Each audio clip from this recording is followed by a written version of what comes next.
in the movies, and mostly in hero films, and I just left a couple out today, because again, I don't want to deal with too many movies, but that literally, if we take something like Harry Potter, or we could take Batman, they're all stories of a character who had to change. In order to defeat the bad guy, in order to save his company, Bruce Wayne had to change his character.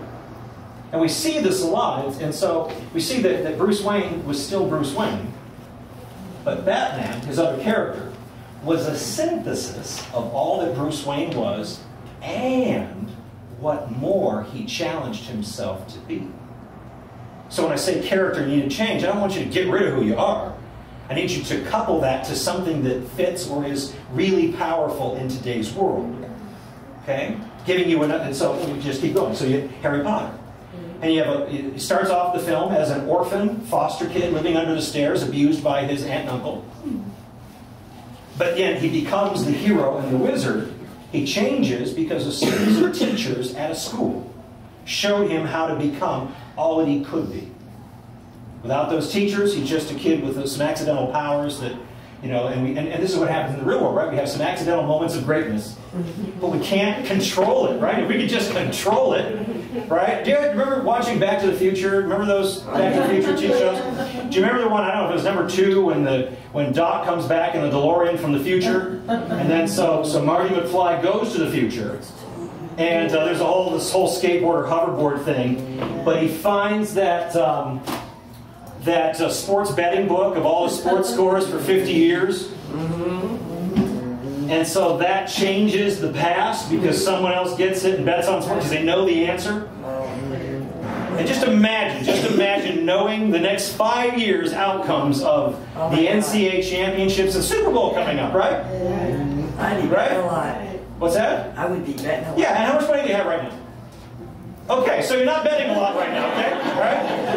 True. So this is what but the point is you got to first declare the goal, and then doesn't it tell you, then I'm going to need to have this. And most people never get out of their cycle or their rut because they don't first set a big goal. And I'm telling you that if you can figure out how to draw the powers to create this new character of how you're going to be in 2011 and 2012 and 2020, you're going to start having some motivation and some reasons to figure out how to stay at a job long enough to get some influence, to learn their network, all those things, to finally have some capital, because you will actually have some control over the future. You actually will have some control over the future. I know, that sounds like a very religious idea, doesn't it? Right? It's a religious idea. It came from the New Testament. It came from John chapter 16.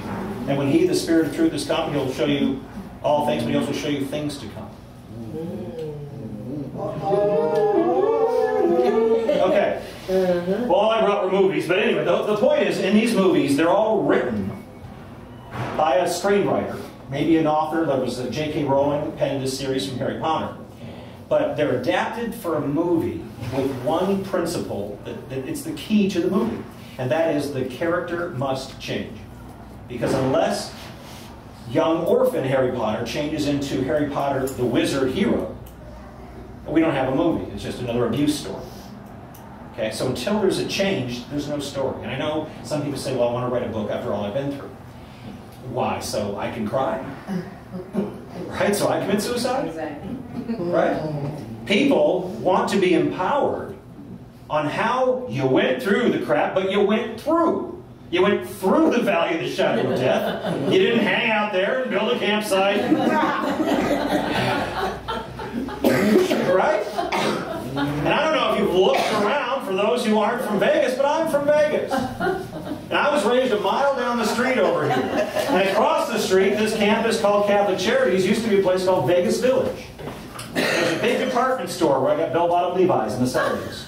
Oh, my God. Wow. Well, and there's something about this, because now when I look around, because I've had classes at Catholic Charities for 8 straight years, and every year when I drove from the Southwest, my home, about 45 minutes, and then I got to Las Vegas Boulevard, I realized I was going down into the shadow of death. Did you notice that cemeteries flank us on all sides? Yes. And it is my goal, ladies, that you go through the valley. And you don't seek comfort here. It's going to be short-term comfort, but if you're not working your ass off to change into a character that can elevate out of here, you don't have a story. You don't have a story that can change you. You don't have a story that can change anybody else. So they write these stories of change because that's what we really want to see. That's what we really want to see.